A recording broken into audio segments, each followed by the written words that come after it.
Buenos días a todos y todas. En primer lugar, queremos dejar claro que desde Podem nos plantamos ante la privatización y los negocios de la sanidad que realiza el PP en el País Valencià. Hace unos días, el gobierno ultra de Mazón aprobó, sin el consenso con los profesionales del sector y los representantes sindicales, el nuevo decreto de sanidad valenciano que trae recortes y más privatización. Se trata de un decreto que degrada el trabajo de los profesionales con una alta movilidad geográfica, con recortes de 12 millones de euros en salud mental, y que no avanza en la desprivatización de hospitales, como es el caso del Vinalopó, para que las empresas privadas sigan haciendo negocios con la salud de la gente. Ante esta situación, desde Podem decimos basta y le exigimos a Amazon que retire ese decreto.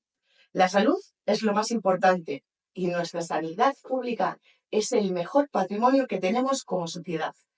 Debemos protegerlo para evitar que la ciudadanía pase de ser paciente a ser un cliente. Lo sucedido en la crisis del COVID ha dejado claro que el PP quiere desmantelar la sanidad pública para justificar la privatización que les permita seguir robando. Ante la corrupción que hemos conocido en todo el país en torno a los negocios que el novio de la muerte de Ayuso realizó en plena crisis sanitaria, desde Podemos Estatal decidimos dar un paso adelante, mientras que el gobierno se pone de perfil una vez más. Hoy mismo nuestros diputados van a registrar la derogación de la Ley 15/1997 de Aznar, que permitió privatizar la sanidad pública. No queremos más externalizaciones y comisionistas que se forren a costa de todos. Necesitamos un marco legislativo que proteja la sanidad pública frente a los sinvergüenzas que obtienen privilegios por sus relaciones con el poder.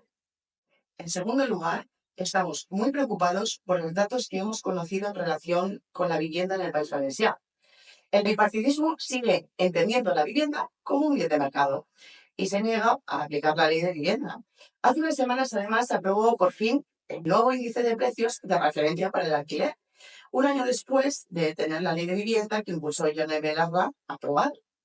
Es un instrumento clave para ejecutar correctamente la ley de vivienda, pero cuya aplicación depende de las comunidades autónomas. Por el momento, la única autonomía que ha iniciado los trámites para regular el precio del alquiler es Cataluña. Pero todas las comunidades gobernadas por la derecha y la ultraderecha, como es nuestro caso, ya han dicho que no van a aplicar el índice.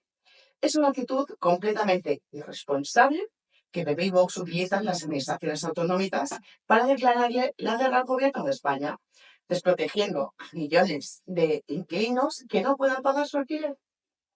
Y el alquiler de los pisos además ha subido un 18,1% en Alicante, un 12,2% en Castellón y un 18,1% en Valencia respecto al año 2022.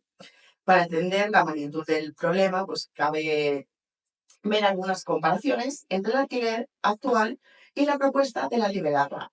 Un piso en el casco histórico de Alicante actualmente cuesta 1.000 euros al mes y con la Liberarra pues pasaría a costar unos 729 euros. Un piso, por ejemplo, en Torrent, que vale 1.200 euros, pasaría a costar unos 435. Un ático en el centro de Elche actualmente, pues que cuesta 1.450 euros al mes, y con la Liberarra pasaría a costar unos 655 euros. En esta línea Amazon ignora el problema real mientras habla de ocupación. Desde Podem, País Valencià, exigimos al gobierno ultra de Amazon que aplique la ley de vivienda para regular los precios de los alquileres en nuestro territorio. La política está para defender los intereses de la gente, no de los especuladores. En tercer lugar, queremos abordar la guerra del gobierno ultra de Amazon contra la lengua valenciana. Se ha anunciado que el Consejo tramitará una nueva ley que, entre otras cosas, regulará la elección de la lengua en los centros educativos con el objetivo de acabar con la imposición del valenciano. Se trata de un episodio más de la guerra cultural que el gobierno ultraderechista de Amazon plantea contra la identidad de todas las valencianas y valencianos. Desde Podem consideramos que este tipo de medidas además promueven la desaparición de una lengua que cada vez tiene más dificultades para seguir en nuestra sociedad y que necesita todo el apoyo de lo público. Por tanto, promocionarla no implica discriminar el castellano, sino evitar que el valenciano desaparezca. Los expertos en materia lingüística ya están alertando de que estas medidas devalúan la acreditación de la competencia lingüística y condiciona negativamente la percepción social sobre la lengua. El Consell del PP y Vox quieren que el valenciano caiga en el olvido, pero nos tendrán enfrente para que esto no suceda.